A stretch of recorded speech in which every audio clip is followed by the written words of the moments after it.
律师费太高，请不起律师，怎么办呢？你有没有遇过买到货不对版的商品，被无理解雇，被家暴，被出轨，寻求孩子的监护权，成为交通事故的受害者，或者亲人去世后遗产处理方面出现了问题呢？也许您甚至会被当作嫌疑人，被拖到警察局。您希望律师针对您的权利向您提供建议，但是没钱请律师啊！别担心，现在就告诉您一个律师不会告诉你的秘密。Law Sister 会在这支影片里告诉您在哪里可以找到负担得起甚至免费的专业法律服务哦。Hello， 大家好，这里是 Law Sister 法律达人，我是 Angel。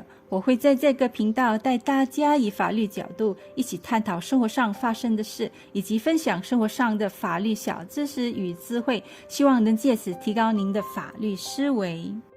不管您现在是否有面对法律问题或需要找律师帮忙，请将这视频收藏起来，以及分享给亲朋戚友、姨妈姑姐们，让他们也知道在哪里可以找到负担得起甚至免费的专业法律服务。不过您必须符合条件，但是如果不符合条件又怎样呢？Law Sister 将在影片的最后告诉大家如何协商律师费，所以您一定要看到最后咯。好的律师告诉您什么是您不能做的事，伟大的律师告诉您如何做您想做的事。Law Sister 现在就告诉您在哪里可以找到负担得起甚至免费的专业法律服务。Are you ready？ 是的，不是每个人都能请得起律师，这是我们一直面临的残酷而悲哀的现实。如果您曾经遇过上述的情况，或任何其他需要律师但是负担不起律师费的情况，请不要绝望。好消息是，我们仍然有办法寻求负担得起甚至免费的专业法律服务。在马来西亚有3个法律援助机构可供您选择，快来看看您是否有资格获得他们的法律援助，这样您就可以省下很多钱啦。在我们进入3种法律援助机构之前，首先您要知道的是，什么是法律援助呢？法律援助分为2种，第一种是法律建议，第二种是法律代表。法律建议是指您从律师那里获得有关法律的建议，但这未必会诉诸法庭。请记得，所有3个法律援助机构均免费提供法律建议，并且涵盖所有法律领域。而法律代表是指您的案件将被提交法庭，您将指定一名律师代表您进行辩论。接下来您可能会问，我负担得起吗？有我需要的专业法律领域吗？法律援助只是针对某些法律领域来提供援助，而且它只是以补贴方式进行。意思是你仍然必须支付专业法律服务费用，一般是已经大幅度折扣了的金额，只有特定类别的人才能免缴该费用。我稍后会详细解释怎么样的人会免费获得法律援助。请记着，法律援助不同于无偿法律服务 Pro Bono。无偿法律服务是通过个人提供，由个别律师自费承担，而法律援助则是通过以下3个机构和其小组律师提供的。刚才所提到的2种形式的法律援助均由以下3个不同的法律援助机构来提供。第一个机构是由政府资助的法律援助署，负责处理某些刑事和民事案件。第二个是律师协会，他们在马来西亚每个州都设有办事处。律师协会由成员们，就是律师们私人自助的，为家庭法、就业法和刑事案件这3个法律领域提供法律援助。第3个机构是国家法律援助基金会，俗称 YBGK， 它专门针对刑事案件来提供法律援助，以弥补没有被法律援助署和律师协会覆盖的范围的空白。这里快速说明一下什么是民事案件和刑事案件。民事案件是指您起诉另一个人，例例如违反合同、子女监护权等。另一方面，刑事案件是指您被政府控告犯了罪，并非每个人都自动有资格获得法律援助的。您如何才能获得法律援助的资格呢？您必须做什么呢？您需要满足一些标准的，您必须通过2项测验才有资格获得法律援助。测试1：财务能力评估。以上3个法律援助机构都采用财务能力评估来审查您的经济状况，以确定您的经济能力是否让您有资格获得法律援助，然后才向您授予法律援助。您必须走进他们的办公室，并填写一份表格，让他们评估您的财务能力。第2项测试是案情审查，只由法律援助署和律师公会要求进行。YBGK 没有案情审查，因为无论他们的案情如何糟糕，每个被捕者都有咨询律师以及进行刑事辩护的权利。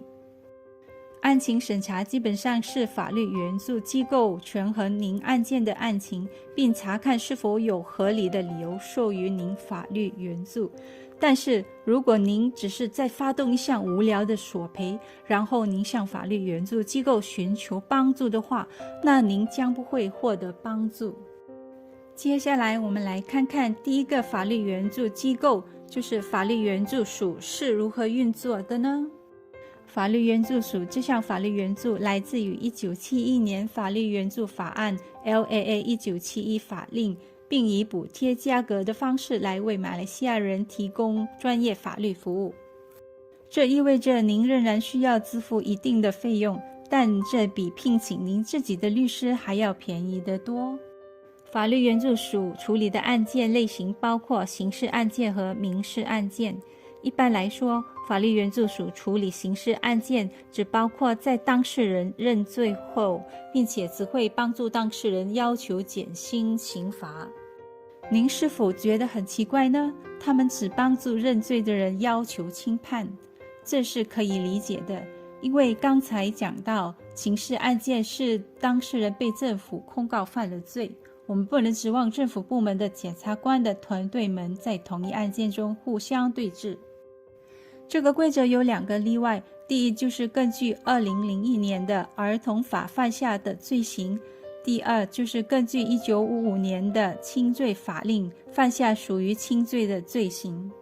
这意味着根据上述2项法案被提控的人将获得法律援助，即使他们对这些指控不认罪。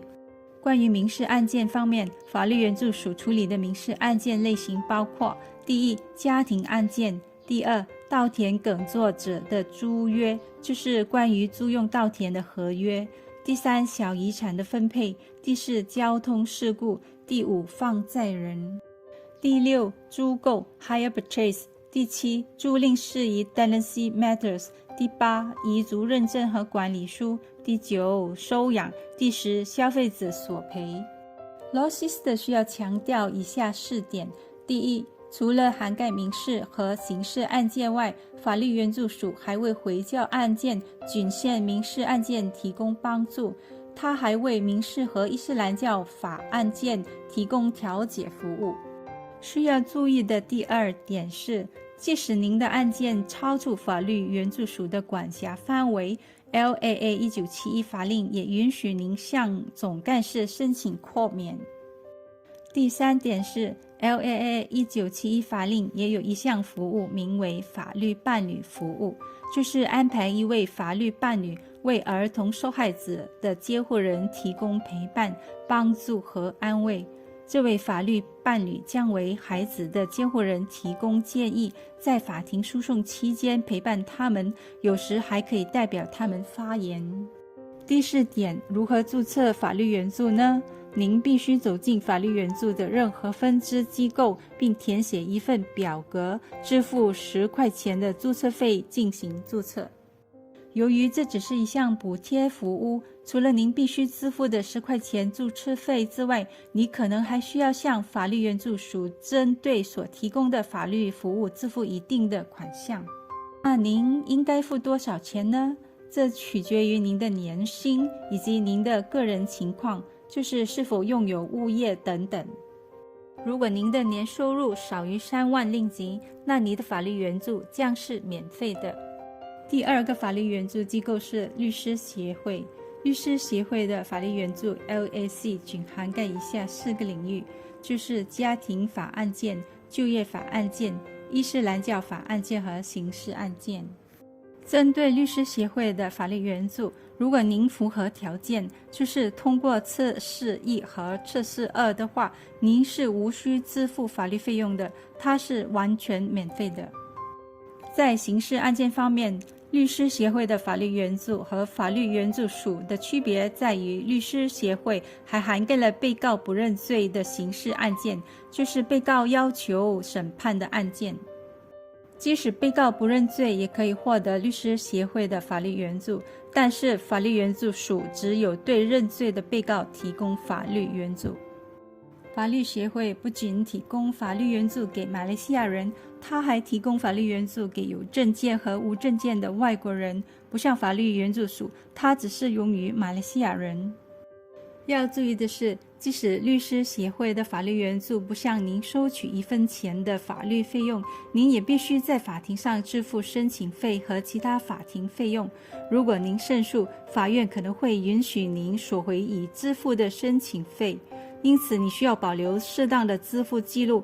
但是如果您是通过法律援助署获得法律援助的话，则可以豁免支付申请费。那我们来谈第3个法律援助机构，就是国家法律援助基金 YBGK。YBGK 只为涉及刑事案件，包括伊斯兰教法刑事案件的马来西亚人提供法律援助。YBGK 提供的法律援助涵盖刑事案件的所有阶段，例如被捕、还押、听证会、保释申请、减刑等，无论他们的经济状况如何。